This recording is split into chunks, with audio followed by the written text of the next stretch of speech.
part of it is a very psychologically safe platform. There's nobody to judge you, and it's also not an area where you are being assessed for any capabilities. It is just a very, very honest and sincere conversation happening from some more experienced people.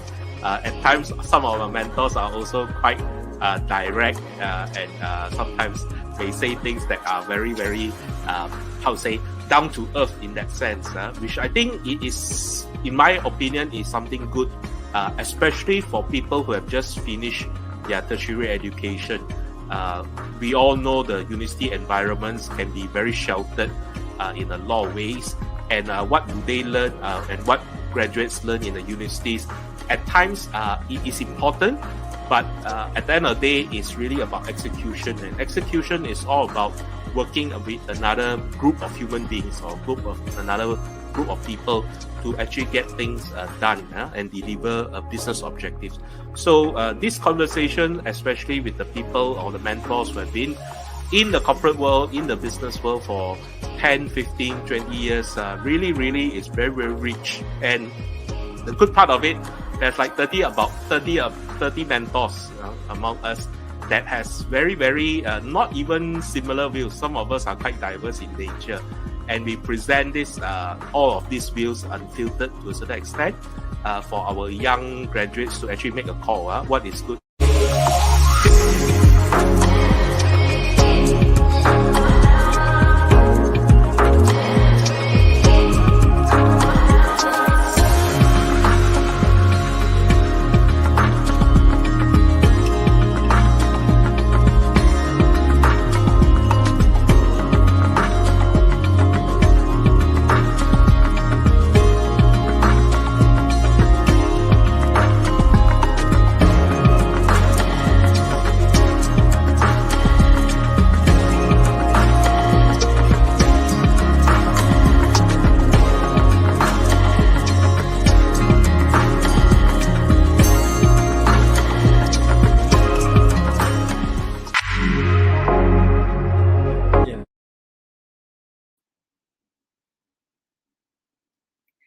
Good afternoon. This is Mala from Hearts&Minds Development Center again. Thank you for joining us in Being Whole, Being Me series. And today we have a very interesting guest, Mui Han, who is actually, doing a lot for our young people and our young graduates to make them employable. So without further ado, let's just bring Mui Han over. Mui Han, welcome. Hi, Mui Han. Hi, Mala. Hi, everybody. Thanks for inviting me to your session. Thank you for saying yes, Mui Han. It's wonderful to have you, and I think when we got started just now, I think we were already getting carried away with your passion. So I need to make sure that we stay focused, because you can hijack me to talk about what you want to talk about, right? So can you believe it? We are actually on 17, so it's lovely to have you. Thank you for saying yes. Just tell us a little bit about your background, because you are like this very mysterious person right now, right? You're a management consultant, and you have this Prime for Success, and of all of this now, right? And you're thinking what really you do now. So tell us a little bit about your background, maybe where you started, your home, and all of that. Boleh? Okay, so I'm a born and bred Klang Valley folk, or a KL person, all my life, right? Pure city guy. Since and by training I'm actually a food technologist in that sense. I graduated from UPM, University Putra Malaysia, in a degree in food science and technology. First 5 years of my life was actually with a food manufacturing company, one of the multinationals, and then I decided to change my career to focus on people development. So started a bit in corporate training, and then later on moved into human capital consulting, or HR consulting. Last job I had before starting my own firm with my partner Sean was with PwC Advisory, looking into HR consulting projects and change management projects. I founded my own company, Change Dynamics Consulting, about 8 years ago. Focus is to actually help organization in the area of change management, especially for big IT project rollout, as well as for organizational development matters. in that sense. Okay. Pride for Success is a offshoot of our organization, or rather is a personal CSR uh, movement that I created in 2017. One of the reason in our kind of work when we deal with our clients, I think we are in the same industry, quote unquote, or the same keepers that we talk to, the HR people, and things like that, is they keep talking about how the quality of our fresh graduates is degrading, deteriorating by the year, in that sense, Right.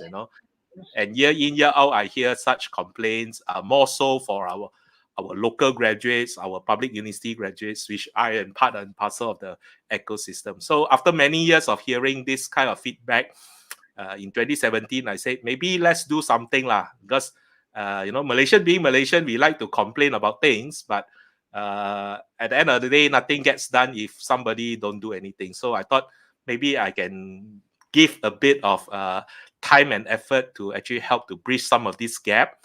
And then also was actively getting invitation to speak in universities for different topics anyway. So the way I always say I can still relate to the kids. So I say, why not I married the two, use my understanding of what is happening in the corporate sense, bring this message to the university, to the students. So that's how Prime for Success as a particular movement started. But what we have today, especially in 2021, is an amalgamation of that. So I've been running workshops and webinars, or rather that before the pandemic started, was actual session, face-to-face session in the university to give talks and seminars. One of my consistent idea to all the students is you need to talk to corporate people more to enhance your Okay. employability, because there's a lot of things that you don't understand. But after singing that song sheet for 3 years, I realized that very small percentage of students actually understand this or even take action to that. So they say, I don't know how to do this, and so on and so forth. So with the pandemic and the accessibility of virtual setting like this, we created the online weekly Friday night sessions, which is roughly gathering corporate people, experienced corporate people, open it up to all the undergraduates, fresh graduates, or even those people with 1 to 3 years experience. To how to say, since I advise and it's not moving as fast as I want, then I have to take it on, make it happen, and that's how it began. Right.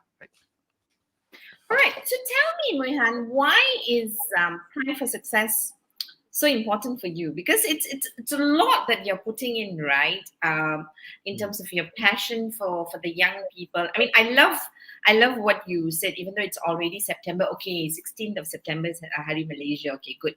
I love what you said in terms of, like, we all complain about what's not working in the country, but we're not doing anything about it, right? And what you're trying to do is, okay, we know we have a problem at hand. We have a lot of graduates, and we can make them more employable, because on one hand we are producing graduates, on the other hand employers are saying I can't employ them. So Yep. there's certainly, because that's the story that we hear over and over again, right? Yeah, I interviewed Yep. so many people, but I cannot find the right candidate, and then you have a lot of candidates who can't find a job, right? So Yep. tell us a little bit about what is the scene, employment scene, like in terms of local graduates and the needs of perhaps employers. Yep. So I Okay. think when you talk to our clients, and I think you can also attest to that, because I think your clientele also within the same scene, they will always say that there is a talent war, or there is the need to attract the best talent into their organization, and in their expansion or even delivery of their strategies, they always need more young people, more innovative people with greater ideas, and so forth, to join the organization. But on the same hand, they also find that say that it's very, very difficult to find the right fit, right talent, while there is so many people who are unemployed, so many young people who are unemployed out there. So I Right. find that there is a big irony that is happening in the country. And in our work, when we deal with various HR professionals as well, we tend to find that all are able to move to more strategic areas, or to bring the game at a higher level, because day in day out they are still trying to solve very how to say pragmatic issues like recruitment, especially even at the entry level. So to your question of why I'm spending quite a bit of time to do this, in a more selfish need, of course the more altruistic need is quite evident, but in a more selfish need, I'm trying my best to how to say change the ecosystem a bit, so that my clients no longer need to put too much effort and thinking about this kind of issue, and able to look at bigger, more strategic things, which I can sell my services to them. That that I would say is my more selfish need. But I think as a whole, the structural of our country, there's a lot of things that which is there's gap that we need to enhance lah. Again, everybody complains about the education system, and any education minister that we have from any government is a target on their back, in the sense. So rather than keep criticizing the system, now this also, let's think of what we can do to work around the system to make things smoother until there's like structural changes that is happening. Because I truly feel for my clients and truly feel for Malaysian companies. The big irony is all of us need better talent. Our university are producing a lot of graduates, and yet we keep saying that we can't find that one or two or three to fit our needs 80% of the time. In fact, most of them do with either don't hire at all for the longest time ever. I got clients who have vacancies for a certain position out there 12 months, 24 months, or they hire somebody who is very, very much, comparatively not qualified for the role, so to say, in that sense. So, Right. so these are some things that I think the country as a whole need to start looking at, because if not, it will come back to bite us every parts of the economy and the society. Nice, nice. So I'm just going to hold on because you might want to think about, because you did say that we're producing graduates, but there's still a war for talent, and so Yeah. there's problem on both sides, on the employer not getting talent, and from our young people, being disappointed after studying for 4 years, Yeah. not being able to be employed. And I think that's horrible for the esteem, right? So while you think about it, and maybe you can enlighten us of what you think is the structural problem and how we got here, right? Let's talk a little bit about that. But before you get into that, and before your passion becomes fiery, right? Because I know Fiery. I'm going to say hello to our good friends. Of course, Dato Alia is here. She says Hey, hello. Alia. Yeah. We confirmed that, Alia, Mui Han confirmed he's your fan just now. Gerald, yes, my good friend is here. He says, good afternoon and looking forward Hi, to a Gerald. wonderful Friday. Okay. But, Mui Han must make it wonderful for Gerald, okay? Hi, Aaron. I think Aaron must be your friend. James Fung is here. I think he's one of your mentors, right? And Cheryl James is is one of my here. mentors. Yeah. Hey, Cheryl is my good friend. Hi, Cheryl. I didn't know he was your good friend for so long. Okay, now today I found out. Yeah, I thought he was coming in because he's my good friend. Now I know he came in because he's your good friend. No lah. Maybe. No, he usually doesn't come in. So Mui Han, he came in for you, but I will Okay, show cool. him on the back channel afterwards. There's a LinkedIn user who says, good afternoon to you both. Interesting area of chat. Whoever you are, I don't see your name, so please forgive me for not calling you by name. Sundaraj, hi Sundar, you've joined us again. Thank you so much for joining us, Sundar. Sundar says the gap is employability skill, which is lacking in graduate curricula. So I'm not sure what you want to say about this. We'll come back to Sundar's comment. I think it's an interesting comment. Sundar, do tell us a little bit about you so that we can put context into the question and conversation, right? What do you mean by that? The famous Tyler says, good afternoon, Malar and Mui Han. Hi, Tyler, heard a lot about you. And there is another secret admirer who comes across as LinkedIn user who says, Mui Han's fan.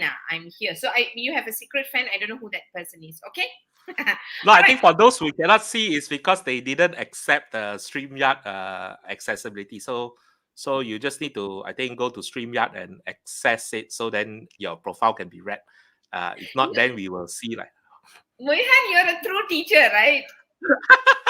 No, Like, is I, something you have to I, tell I, people. quali- Why I don't you? qualified during last April. I ran 53 episodes of the show, talk everything. So I understand all this technically. Nice. Thank you, Mui Han. So, for all those who are trying to be the secret admirer of Mui Han, can you do what Mui Han asked you to do so that we can see your name? Dr. Nirmala is saying, Nirmala is here. She said, "Hi, all. Good day. Happy Friday. Hi, name."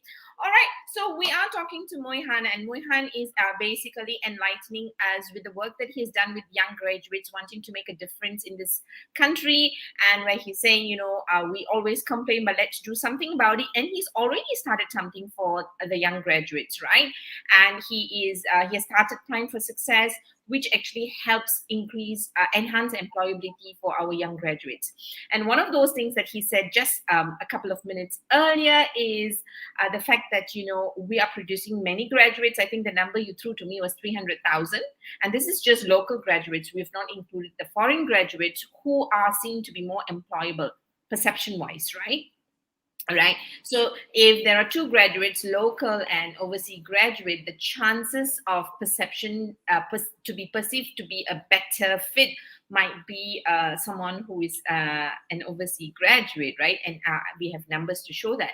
And you did say that while we're producing a lot of graduate, there's a talent forward because you think structurally we've missed out some stuff. So tell us a little bit about your thoughts about this structure. Yeah.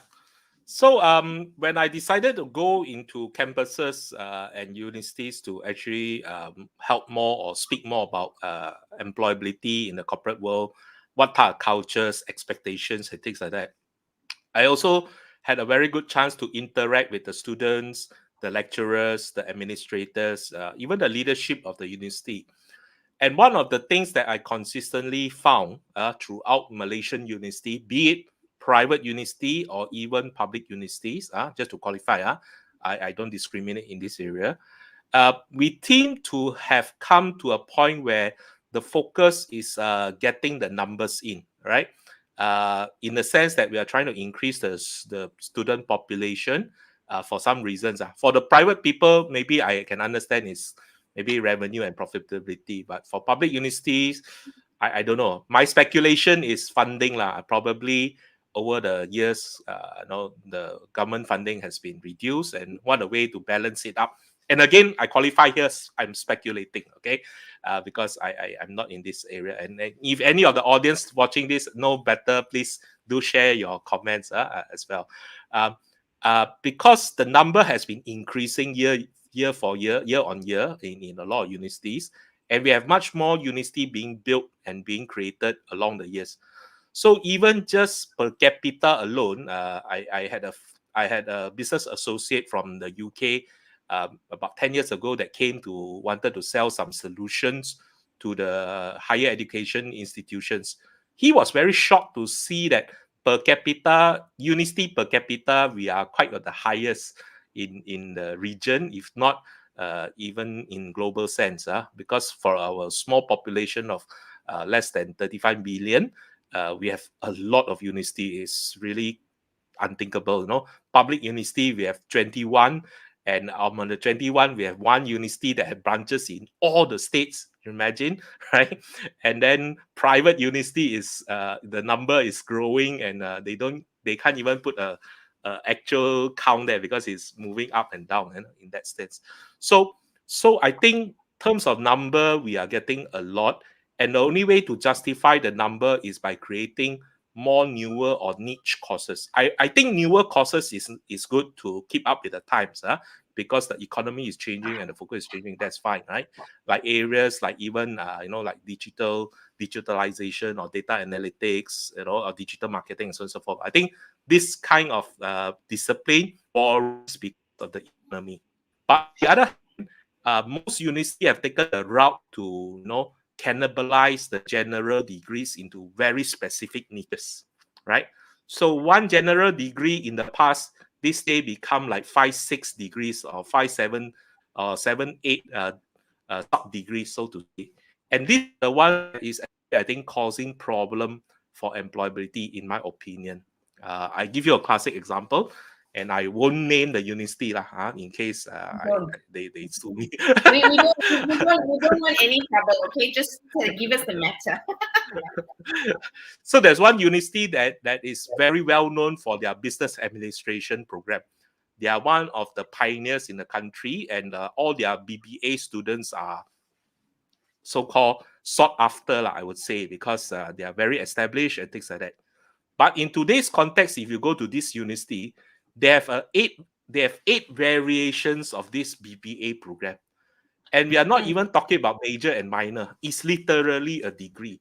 So they have BBA in logistics, BBA in tourism, BBA in don't know what, So, and I mean, I'm not an expert, but I can bet my last dollar if I put all these courses side by side, the variation from one course to the other could probably is only 20% or 30%, right?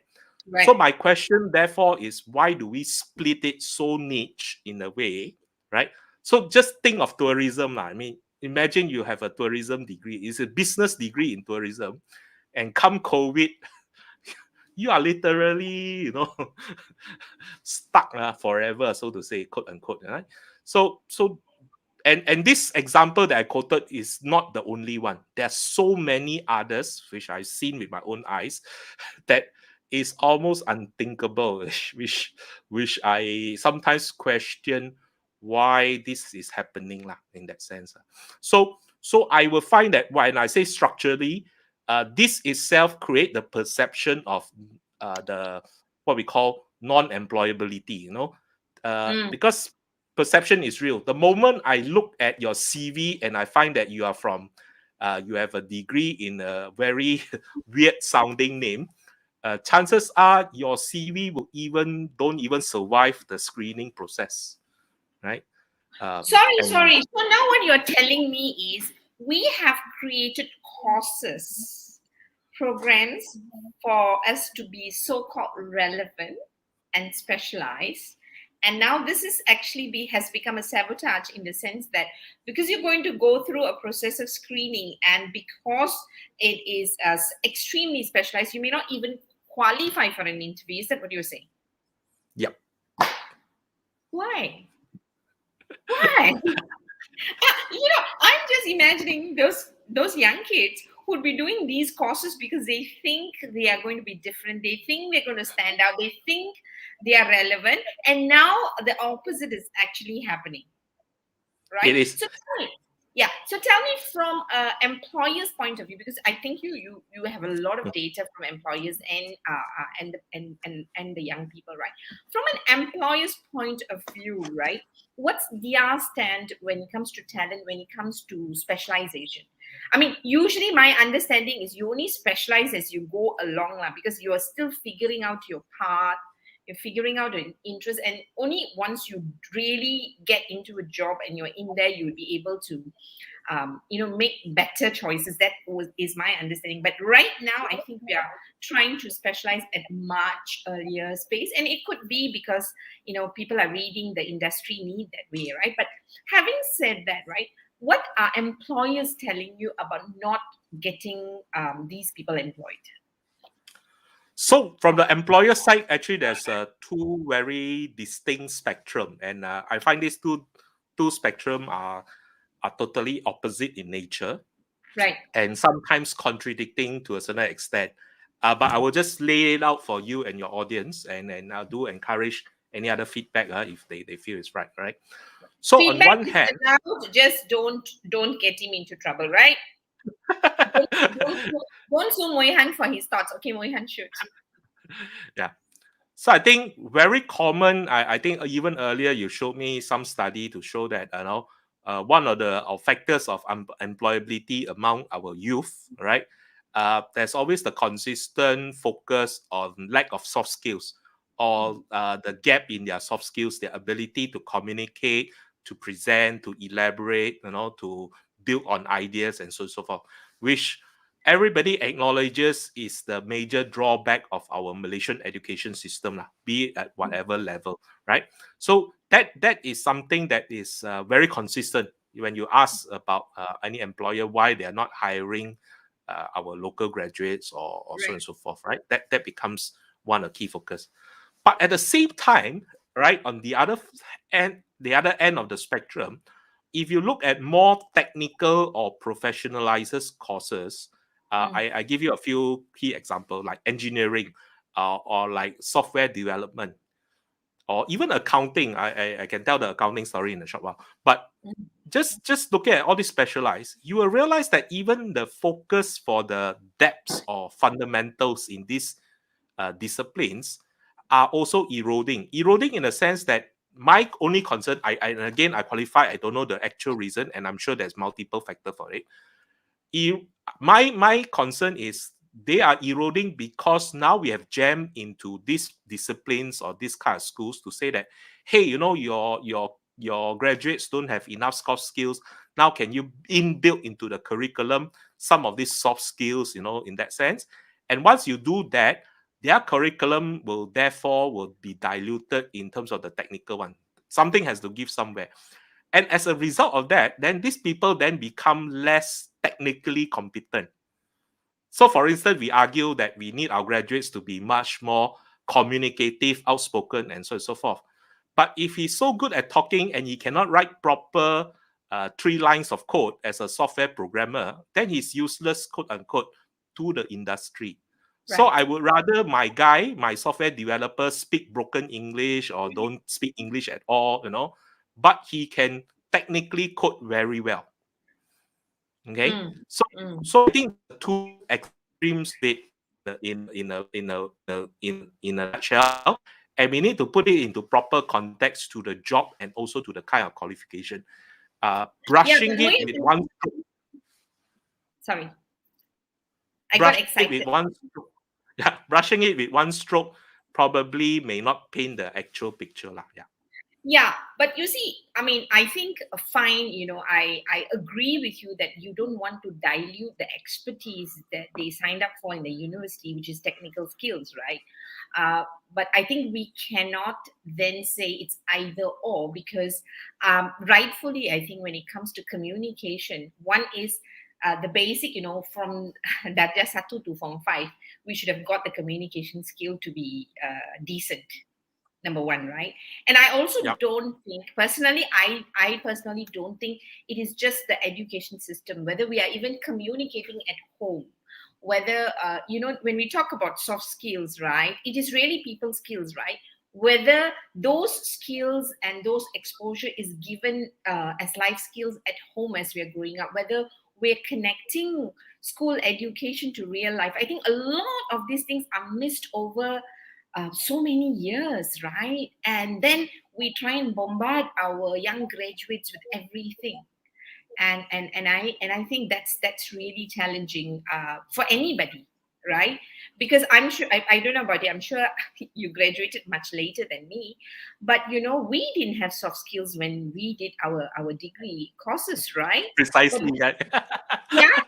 So where did we get our soft skills? Because you need to communicate to survive. You need to be talking to people. But the young people today are not talking to people. Families are not talking in the families, right? So there's a lot of gap, and we blame it all on the university. So I'm going to disagree with you in the sense that that I don't want people who speak broken English, right? I don't expect people to speak Queen's English, but we should decently know what 12 years of education in the system can do for us, and we need to do it, right? For me, I hope we don't compromise on that. So hang in there, because I got excited because I wanted to disagree with you, right? I'm just going to read what Gerald had said, because he's also from the education industry, so I think he's also very excited. He says, good topic. The education landscape definitely needs to be overhauled. For years, there has always been a gap between what the universities are offering and what the industry requires. We need to move with times and look into new areas, employers' demands, and niche areas such as financial literacy, blockchain, technology, storytelling, critical thinking, leadership. We have very good and intelligent graduates. Perhaps the ecosystem is not giving them the right elements to excel. What do you think of this, Mui Han? Yeah. So I think just wanted to qualify a point earlier to your disagreement, and then I'll come into Gerald's comment in that sense, right? Okay. So I'm just painting the scenario currently, and I find probably is past that point of putting putting fingers at who is at fault lah. Whether it's the university problem, whether it's the parental upbringing problem, whether it's the student themselves the problem, or whether even it's the industry's problem. Because I think that conversation doesn't lead to I mean it will take a very long time for things to unravel because of legacy and structural and society and so on and so forth, right? And probably that is something at my level or your level we may not even be uh, had the opportunity to change some of these things, right? But I think to answer the question currently, whether the system is working for them or not working for them, the best is to work together. So I also sit in these days. I'm a adjunct professor in my own university for my faculty, and my focus is to look at graduate employability. So the focus is still trying to educate the academia world to say that you can't do a lot of things by yourself, right? And Mm, similarly, we have corporate people that complain that you don't produce the equivalent, or the one that fitting. Why don't we work together hand in hand early yes. as possible to create the kind of expectation that is needed? Because the other flip side of it, we can do a lot of things, but if at the end of the day the young people or the student don't see it as a necessity or don't see it as a burning issue, uh, Mm. they may not feel anything, as far as they are concerned is business as usual or life as usual. So the basis therefore why we started Prime for Success on Friday nights is for this reason. And I'm happy to tell you, among the 30 odd mentors that we are carrying now or we are hosting now, uh, the reason is why 30 is we stopped taking mentors because there's so many people who want to be part of this adventure. And we are trying to get more students to come in. To be honest, we don't have enough participation from young people. We are trying to build that week after week, you know. Uh, and among the 30 that is with us, at least, we have two academicians sitting with us, actual people that lectures in different universities, who see the need to actually come together, listen to this conversation, participate, join in, and also give their perspective. So where we are coming from, I think we need this more of this kind of collaborative effort between the industry and academia, either at a more formal setting in the university or less formal, like what we are doing in Prime for Success. Because that is the only way we're going to bridge this conversation of whether we can help in terms of upskilling them in terms of technicality or even upskilling them in terms of soft skills and so on and so forth. We So need what to I'm create the awareness. I think that is the key one. Yeah, I want to say that. thanks, Mui Han. So what I'm hearing from you is basically you're saying let's listening to the changes that's happening in the industry and co-create, because things are Yeah. changing so fast, and instead of pointing fingers, let's look at what's the problem, what's the solution, and whatever we can do, we do quickly and get on board, right? So you're saying that on one hand, so that we don't have to disagree anymore. Now on the other hand, I liked what you said. You actually have mentors on waiting list for Prime for Success, right? Mm. Right, which is why I people like me also don't get a chance. But so this is very interesting, right? The need is actually for young graduates to say, hey, you know what? I need to learn. I need to transition into the real world because I come from the academic world and I know to be employable, number one. Number two, if I want to a career growth, the faster I transition into the real world, the more relevant I'll be even in my conversation, correct? And what Yes. you're saying is that you don't have enough people signing up for your program. Not to say we don't have enough, but we would definitely want more because we have the ready pool of mentors to start with. Yeah, And so basically you have mentors, but you don't have enough people signing up. So let's yeah, talk about that. So where is it because they don't know about it, or they don't think this is important enough? So what's been the feedback for you? Why aren't more graduates joining, right? Because yeah, I know organizations run protege programs, Yeah. to make sure they are more employable, right? And yet here, and we know that's not enough, because what you are doing is you're doing continuous conversation with different type of mentors from a Yeah. different industry, which is so relevant, right? So tell me, what do you think is, where's the resistance coming from, if there's any resistance? I think it's not a resistance rather than the clarity of the need. Okay. And my involvement over the last 4 years with university students, lack of a better word, I would say the focus of myopia is always there. When I say myopia, is in the sense that they are more very short-sighted. Their horizon is very short-sighted. It's always 3 to 6 months. So Right. if you talk to a second year student, I are even leaving the first year out, right? If you talk to a second year student about career development or career conversation, chances are they will say, I don't need this. Why are you bombarding me with such angle? Because uh, this is something will only happen in another years or time or 2 years time from now to start with. Mm, That's number one. mm, Number mm, two is again, this one very controversial, but I think we all can accept it.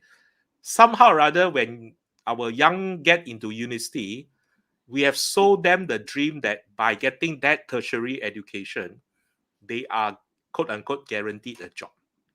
mm, So they wouldn't see the current situation as dire as how you and I see it, in that sense that uh, no, even choosing not to see some of these stats or even thinking that, it is not me, it's somebody else, it is that person that probably, didn't have the kind of upbringing or qualification. Therefore, this person didn't get a job without knowing that this challenge is actually very widespread. It's very, very widespread. So you will find that a lot of students, I will say all, but I will find that a lot of students have not traditionally changed their ways from the time you and I were in university, to be honest. mm, mm, So, the whole 3 or 4 years, maximize your time in university, learn as much as you can, participate in activities, do well in your studies. That kind of mindset, it is still very prevalent in the university. mm, And it's nothing wrong. Don't get me wrong. mm, It's nothing mm, wrong. mm, But on top of that, the world has changed very fast.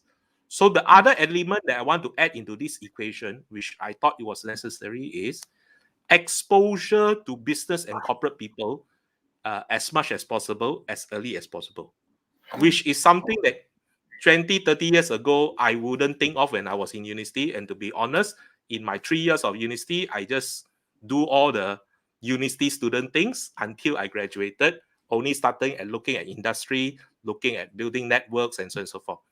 But mm, my opinion today is they cannot afford to do that. The world has mm, changed so fast and things are so dynamic. So they mm, need to be at the forefront of the conversation in the business world as early as possible.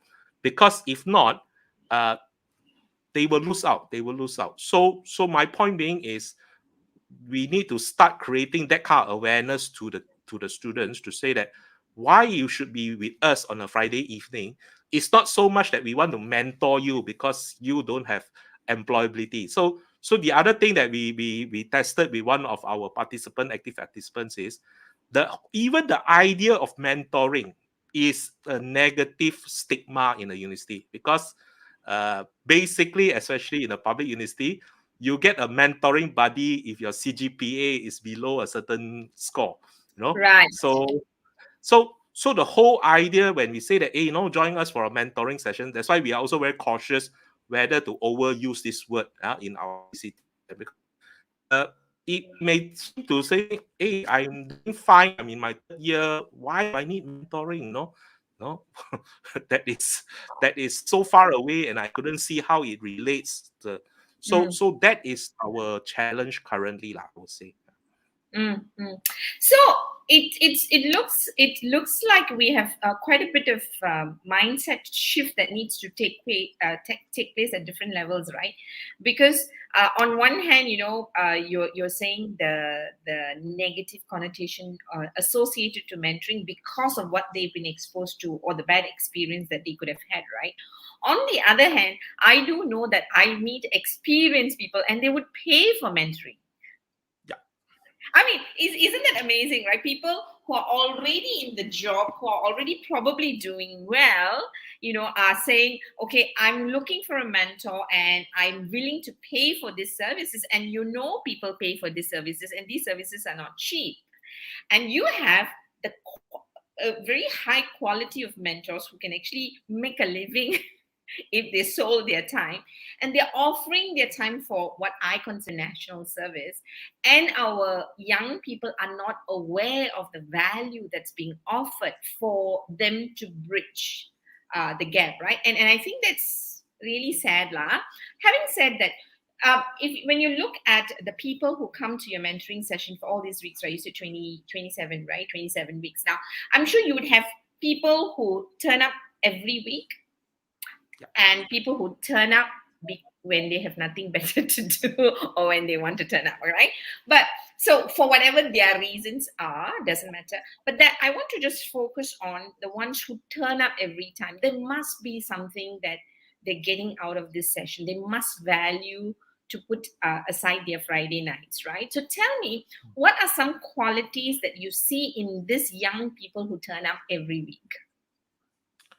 So to our participants, we also have done some kind of analysis and also looked at, their involvement. All this while, we've been collecting data but not analyzing, because I was telling the rest of the mentoring team, the mentor team, that I was running this as a one-man show initiative until like few months back, when some of the mentors step up and say, maybe we should get more organized and things like that after our 20th session. So these days, there's more structure, there is more focus and things like that, and we also are try to make it more sustainable in that nature. To your question of what are the things that we see from our mentees that come on board week in, week out, generally they have about 8 to 10 weeks kind of life cycle, right? Because by 8 to 10 weeks, if you join us consecutively, you will probably have been paired up with all the mentors somehow or other. So currently, because of the mechanism, they are still being paired up randomly, lah. And we want to keep that also for the element of surprise, as well as for them to manage different mindsets. Because we did experiment to say that, you can book a specific mentor that you want, no? But then we realized that may not be the best way to teach the young people, because in the corporate world, you don't get to choose your colleagues or your bosses a lot of times. You may think you have the choice upon going employment, but I also been in the jobs that I got hired by this particular boss. Then the day I report to duty, then my boss say, for your information, we are running some restructuring, and here's the new guy. That's like, okay, right? You've been into that situation, I think, right? Even as a provider or vendor, we go there and the person that we contracted as our client then change the position change. So we try to employ similar practicality in our session. So by 8 to 10 weeks, they probably have seen most of us on a small group basis. And then after our sessions these days, we also have a lengthy, used to be less, but now getting lengthier and lengthier, open Q&A session, which they also have learned from different perspectives. So one of the things why they come back is they realize that in our sessions, it's not a webinar. So this is dedicated to all the young people, if they are watching in. We are not doing a webinar because there is enough career employability webinars out there. And some even better say, professionals and that, or the universities are doing that. But our session is really a group discussion, so to say, a small group discussion. And in that small group, there's 1 or 2 experienced professionals that have 5, 10, 15 years of experience, right? You can use it as a mentoring session to ask questions with regards to the industry, with corporate life and things like that. Or we also have time that they use it as a conversation to share ideas, to pitch themselves, to do mock interview. So it's a very free flow kind of 45-minute session that we allow our mentors and mentees to engage in. There is no rigidity, which is also one of the good things that people keep coming back. So our mentees have come to a certain, so 2 types. One they do is, one will ask the same question with different mentors. So if this week I'm with Mui Han, I ask him this question. And then next week, if I'm with Dato Alia, I ask the same question. But actually, because since it's a different person, I want to hear from different perspective. Right. And they build on to that to get some clarity or some assurances in that sense. Or I also, another type of mentee will also take opportunity to look at different mentors as they are being paired in, and they engage differently to get different ideas on perspective. Nice. So generally, yes, that is what keeps those who are keep coming back. They see the true value. And the other thing that our mentors, this one I must credit to all our mentors, our mentors offer is they don't stop on Friday nights, which is amazing. So, I have mentors that PM the P, sideways, and run separate session, either in mentoring or even mentors that take time to say, oh, you want something in accounting, right? I had no accounting experience, but don't worry, I got these 3 managers that I know from the Big Four. Let me hook you up, for a conversation. Wow. Right? Wow. So our mentors are really going way and beyond Nice. their capability, and therefore that's why I think we also wanted to be on your show to shout out, to make sure that everybody knows that you don't come just for 45 minutes chit chat with somebody, but this 45 minutes could be the gateway or the window for other conversation that is much more critical. Like Nice. last week, we have a particular university team who say, okay, we just participating in a data science hackathon, right? And our team is trying to brainstorm the idea or to refine the idea. We know we have a data scientist on our team as a mentor. Can we be in his room just to discuss our idea? And we Nice. are accommodative enough. We clear everybody just to put that 5 people in together with our data science mentor to say that, hey, this week you just talk about this because 5 of them need this immediately. Nice. So, It's as per so that, needs basis, basically. So, yes. Mui Han, so I want to ask you, what is the difference? So we know the people who are turning up because they see a value. They see asking the same question to different people because they want different perspective, or they do some homework as to what they need and they come in with questions. And from the last example that you gave me, they also know, what exactly do I want from some of the mentors. So they are beginning to, for me, in many ways, know what they want, know their intentions, and be there intentionally because it benefits them, right? What are, very quickly, because we've got 10 minutes, what is some feedback you've got for people who don't want to turn up? Wow, that's a good one. Version, because no names. No, because I think we need to put up, because if there are young graduates who are listening, these are the reasons why they are not showing up. And it's good for us to just put it out to say, okay, if you're thinking about it this way, pause and think again, because not everyone is going to offer you a mentoring session with top mentors that you have, and who actually dedicate their time, right? So can you please give us the uncensored version, since you love Malaysia? Come on. So it's not that I cannot give you an answer. It's because that half the time those who I hard sell to. So I also been hard selling. I was telling my mentors, these days, every day, every week, since our side sessions on Friday, when I do a checkpoint on Wednesday and look at our registration list, if it doesn't hit a certain level, then I'll be quite stressed. I'll be thinking, okay, how do I increase this? So Right. I will utilize, of course, LinkedIn as a platform, since I have enough followers and there's always people trying to add me on to really hard sell our program. I will use the word hard sell, if lack of a better word. The other commonality, and I don't just say for young people, I will just say in this generation, right? And you and I are also in this generation. Given this time, one of the behavior that is quite consistent for a lot of people, including myself, I will qualify. When you are invited to a particular session by somebody that you may not know or may just met for the first time, you will keep it in what we call a KIV list lah. So we don't want to overly or quickly commit to something that is happening 5 days from now or one month from now. Compared to those days which we say, okay, can you do the session for me in November 15th? Yes, I'll be there.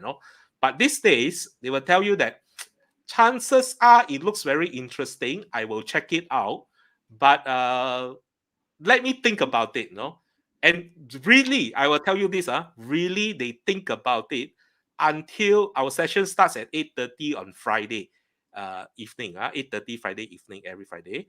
I have people registering at 8:25, 8:35, and even 8:45 on a Friday evening.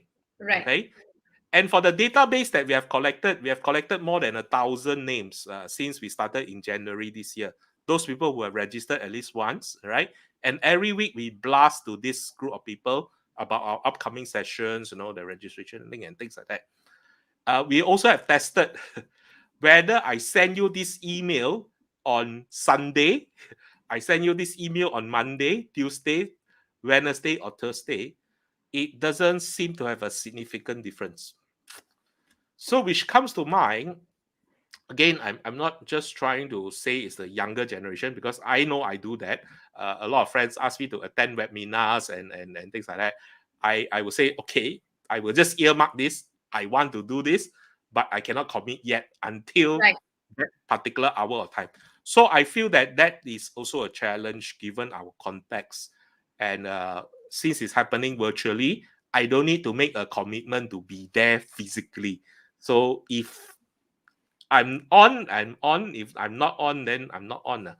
And we If also it have happens, very it happens, interesting. lah. If it Sorry. happens, it happens. So what you're Yeah. saying is the attitude is there's so much of abundance out there. My time is so valuable. I'm going to wait until the last minute. If I've got nothing better to do, I turn up because this is better than not doing anything else. We Right? also have people who come on and appreciate the everything that has happened, and also confess that they never thought they wanted to be on, Sure. and was a last minute decision that, oh, okay lah.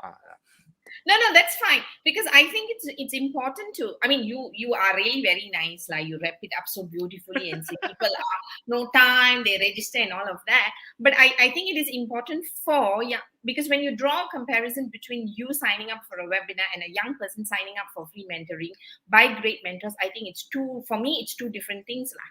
Right, because if it's my kid or my niece or any of my anak buah who says that, I will ask them to rethink, who is in the at the receiving end, number one, right? And with the abundant mentality, who needs it more? Because I don't think you need another webinar to move your career. I mean, we can always learn, right? But you are on the forefront of learning. The experienced people are choosing to learn, but here, you are providing a service for young people who need it because they're at the beginning of their career. And if they think I will come if I've got nothing better to do, is something for them to think about. I just needed to hear it. Okay, but Mui Han, you're very nice. Mui Han, your conversation has been so interesting. We've had so many comments, and I think if I just read all the comments, it's going to take me another 15 minutes. But I'm going to say hi for all the people who have showed up and who are really engaged with us throughout to have this conversation before I go into the last question and the rapid fire with you, right? Okay. Okay. Sundar's again just now he mentioned, and he said the graduation curriculum doesn't include the employability skill, which we've discussed, right? And of course, Dato Alia says, Prime for Success actually helps us to fill up the gap, right? Which is just not about content, but also about motivation and about practical conversation, right? And then there's a LinkedIn user who might be Nyam, or I think GD, who says that, I think the same big mistake in university is trying to teach children anything, right? By using fear as the basic motivation. Again, about what's happening with our local universities, right? Luis Moraes, who's also from the education industry, he said he's been in the education industry for 25 years, and then how he got into the corporate world and how he re-engaged with the universities to actually bridge the gap. So he's sharing his own experience to say that he agrees with you, and he also has contributed and wants to do that, right? Because he's been from both sides. Of course, our lovely Yatong has been very actively saying a lot of stuff. Yatong says, I term myself as a conversationalist rather than a mentor. Yes, I see my role to create curiosity and think beyond what their uni has prepared them. So, being that person to have the conversations that perhaps can create some awareness for them, because obviously these young people don't know what they don't know. So how do you create the awareness is by having great good conversationalists like your mentors, like Yatong says, right? I think wanted to build on that. I think Yatong has always been a very resourceful mentor for all of us. In fact, the mentors also learn from his rich experience. But I think you probably seen one of the video that we share, and I think it was Tyler who said this. We actually give very pragmatic approach to any Right. topic being discussed, and a lot of times some of our mentors are also direct, because we also realize this is one of the challenge that is also happening. As much as I think whether it's GD, I think it's GD will say that not all universities are very negative to their students. In fact, I find that a lot of university lecturers are overly nice. Yeah. They are very, very compassionate, very, very caring, and they continuously nurture them in a way like they nurture their own kids. But in a way, I find that that may also further widen the gap of reality. So on our Yeah. Friday nights, we are very, very pragmatic lah. So we got people that come to say that, I got this and this and this. Then you say, hey, actually, whether you got or don't have first. If you don't have, then no need to think about all these things, right? And sometimes it's really a reality check for them. And this is what we also aspire to do as part of our Nice. session. Nice. It's not just trying to cuddle them into believing that, is things are going to be fine, but we are really trying to give them the bitter pill of reality. And I think that is the gap possibly. Well, I don't know about all your mentors, but I know Dato Alia is there, and she doesn't beat around the bush. So it's good that someone is giving them the practical thoughts about what it means to be in the real world. Number one, and me working with some of the lecturers, I would say specifically in private universities, I find that a lot of lecturers hence are all tight mouthed, sometimes sealed in the name of customer, and they're not able to say what they should be saying, because we want to be in good relationship with our customers, and in this case the customers happen to be the students, right? So but that's a conversation for another day. I just want to just as one has been very actively engaging by sharing how mentors actually make a difference in how they are sharing their knowledge. Husni has actually come to say, Prime for Success is a very safe place, right? So And Izwan and Mentor are both our mentors. yeah, Izwan and Husni. I suspected. And then you have the Tyler that I've been hearing about. Everyone in Prime for Success, mentor and mentee, consciously choose to be there to create a culture of self-improvement and giving back to each other. And Nirmala also agrees with you. She's a doctor that she sees that in many junior doctors, it's sad, very surprising that she's surprised that mentoring has a negative effect. Her entire career has been focused around finding mentors to exchange ideas, get stimulated, and find inspiration, for which I've been blessed to meet some amazing individuals. Woohoo! Well done, Mui Han. Okay, finally someone is agreeing with you. Daniel says, ouch. Right, touchy. And there's a question from Gerald, but I'm just going to finish reading some comments so that we go to the question, because I know you will have a very, very good answer. Right. What would Yatong again says, what would make it more visible? And that's Yatong again. Daniel Koh says, to paraphrase Mui Han, the prime for success is not just a free session. It's not free, okay, despite not collecting any financial fees. It It's requires priceless. Okay. yeah, he's coming to that. It requires commitment, consistency from both mentors and mentees. It is the consistent attendance that provides continuous interaction for learning experience, not just an ad hoc session. Okay, Daniel, go. I won't call it free anymore. Okay. Now, question from Gerald before we close the session. It's already 1:00. Based on your experience, what would you say are the biggest gaps between graduates and employer needs? I think the biggest gap, and this one I was discussing with my business partner, and we found that maybe it is the gap that leads to controversy. That's why nobody want to address it.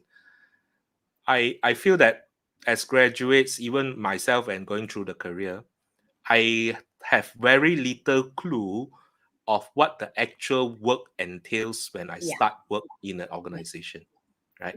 So if I want to become a electrical engineer, I want to be an accountant, I want to be a procurement exec or production exec, I have no clue what do these people do. I may look at their job description and understand that, but if you ask any graduate when they are still in university, what would be day one, what would we be doing, and things like that, I think 80-90% of them have little clue, even though they probably have done some internship or practical training experience. Mm, Therefore, creates a mismatch of expectation tremendously. So mm. just engineers itself, when I was working in the factory, most engineers think that they're coming in to design the next greatest machinery or equipment. Then they come here and do, hey, maintenance job. I didn't sign up to do maintenance job. I say, yeah, in the manufacturing environment. Sounds like Spider-Man lah, who got the suit and then thought he can change the world, but then he didn't realize there's a lot of the basic stuff that you need to learn before Yeah. you save the world. I mean, I think we would have gone through that too, but I think we were more prepared because our background was a lot more different. Yeah, So and recently, I got a mentor who, confided in me that he hired some high flyer, because based on a very special program that the organization offered. This is a fast track career, things like that. And this girl on paper during interview, perfect, fine. Passed with flying colors. Then the moment she started a job, every day she complains about not doing more strategic work, yeah. and she was in a marketing function. So she's thinking like, no, as a person, I feel that my abilities are very, very wasted in this kind of mundane work. But all of us are trying to paint the picture to say, hey, uh, we don't even know how to spell what is strategy when we first started our job, right? In that sense, more so to ask for strategic work. So I think that, in my opinion, is the biggest gap. That reality check is not there, because even though companies do career fairs, do employer briefings and branding, nobody talks about what happens on day one, exactly, day after day, week after week, month after month. Yeah. Sorry, Moihan, I'm going to stop you there. I'm going to ask you one question that I didn't plan to ask you, right?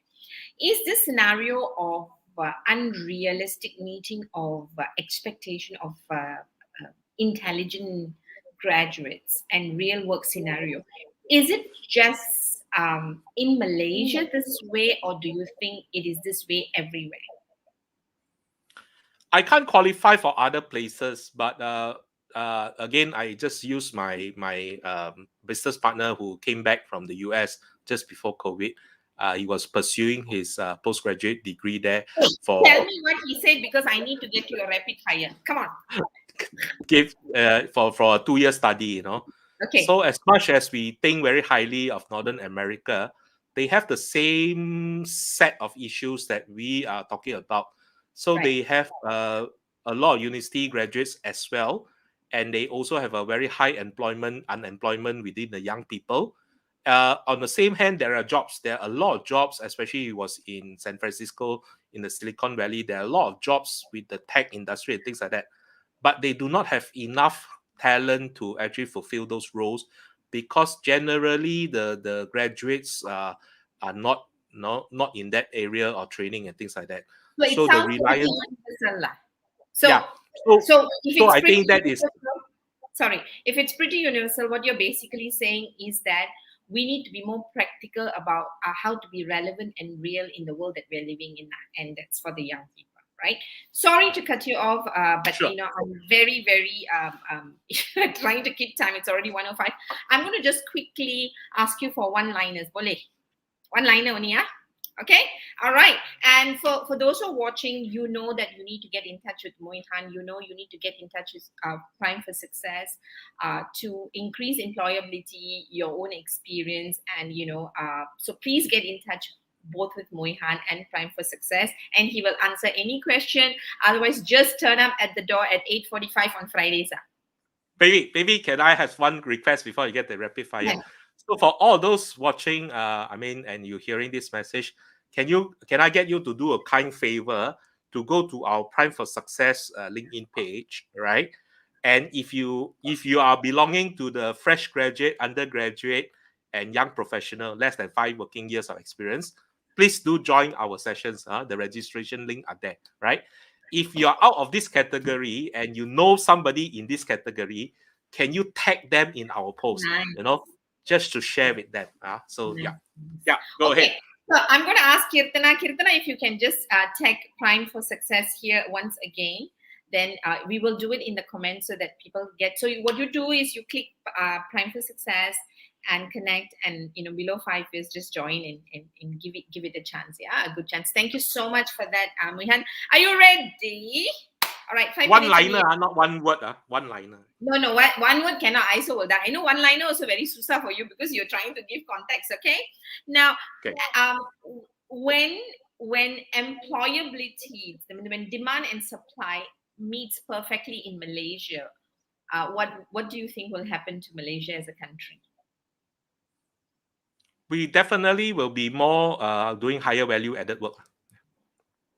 How does employability make our young people feel whole? I think it's a secret of success, ability to utilize your skill set and knowledge on a daily basis for a greater good. Nice, thank you. And what drives the mentors to give their Friday nights to Prime for Success? Definitely the spirit of pay it forward, as well as also learning from the younger generation. As many of them are being very experienced, they also wanted a platform to hear from young people on a weekly basis to learn their lingo, their nuances, and behaviors. Nice. And one thing that you think is misunderstood about mentoring? Only mentoring are for people who are weak, who don't know how to stand on their feet. But mentoring is actually for everybody, even the successful ones, more so the successful ones. Nice. When people join Prime for Success, how will their life change? Definitely, they will be by just participating, their professional network increase by additional 30 corporate people, experienced business people, which has also another knock-on effect on another next 30 because these 30 people have their own connections. So just by doing that ripple effect, your Nice. life changes. Nice. And one secret weapon that Prime for Success gives away every time people turn up on Friday. What's the secret weapon you're giving away? I think ability to be put on the spot without judgment. That Nice. is what we are offering. Because after the small group discussion, we turn the session into something that is very interesting. We randomly elect people to ask a question, and these days we have even randomly moved that to answer as well. So ask and Nice. answer, and the whole idea is to give them an opportunity to present in the bigger sphere. So roughly, to share, although we say we don't have enough numbers, but every session we are hitting together with the mentors 60 to 70 of us every Friday night. So yeah, Right. so that is just a You're just not happy with the numbers. You're greedy, like you want to reach out to more Malaysians. I got a Zoom account that can accommodate 300 people to start with, and and I got more mentors. So the idea is I'm also trying to limit. So not trying to limit. I'm trying to give opportunity for meaningful conversation. So the ratio between mentor to mentees is about 1 to 3 or 1 to 4 in that sense. Nice. So at 60, I'm doing about 15 mentors each session, and I got certain mentors that are saying that, "Hey, Mui Han, why you restrict me from coming?" So current basis is all our 30 mentors only do twice a month. So that is our agreement, so that everybody get full participation. Because So when we left it, your mentors are addicted to Prime for Success, lah. yes, And some they're of them, having- some of them. And some of them are having withdrawal symptom, and you tell them don't have to turn up every week. I it's not official, but I heard. You heard that? Okay. I also heard it from you. So Mui Han, thank you very much. But it's very important we cover what Alia is saying. She says she is there because mentors good looking. Okay, so I need to check out your mentors. And Daniel says, "Oh, behave." But I don't know whether she meant you, Danielle. But never mind. I'll let you all settle that at the back channel or your side channel. So, Mui Han, thank you very much for spending the precious hour with us. Thank you for doing this for our young people, for this country, and thank you for making the difference, being the solution, and not just talking about the problem. Wishing you and Prime for Success really, really, a great future, because I know the more people who sign up for Prime for Success, our young graduates are going to really enhance their employability, which means it's the whole future. So for those who are watching, please share this with any young graduates who are less than 5 years. Share with them so that they know there is such a platform, and that would be really, really the favor that we can do for ourselves as Malaysians. Would that be a good advertisement for you, Mui Han? All right, with that, Mui Han, have a great Friday. We will do, and we will tag all the young people that we know. But if everyone who's listening in does that, I think you can get your quota of 300, which I think should be filled. All right, and at least your mentors won't have withdrawal symptoms. It's a good addiction for the country. So thank you, Mui Han. Until we meet again. Thank you, Mala. Thank you for hosting me. You have a great week, and stay safe. All right, bye. All right, for the rest of us who are still here, so thank you for joining us. That was Mui Han. And before I sign off, next week we are having, I think, another interesting guest, and he is going to really show us how to be healthy. And look out for our poster on Monday. Hope to see you next Friday, 12 o'clock to 1:10 with us here. Signing off, this is Mother from Hearts and Minds Development Center. See you next Friday. Until then, stay safe. Bye. The beautiful part of it is a very psychologically safe platform. There's nobody to judge you, and it's also not an area where you are being assessed for any capabilities. It is just a very, very honest and sincere conversation happening from some more experienced people. At times, some of our mentors are also quite direct, and sometimes they say things that are very, very, down to earth in that sense, which I think it is, in my opinion, is something good, especially for people who have just finished their tertiary education. We all know the university environments can be very sheltered in a lot of ways. And what do they learn, and what graduates learn in the universities? At times, it is important, but at the end of the day, it's really about execution. And execution is all about working with another group of human beings, or another group of people to actually get things done and deliver business objectives. So this conversation, especially with the people or the mentors who have been in the corporate world, in the business world for 10, 15, 20 years, really, really is very, very rich. And the good part of it, there's like 30 mentors among us that has very, very not even similar views. Some of us are quite diverse in nature, and we present this all of these views unfiltered to a certain extent for our young graduates to actually make a call. What is good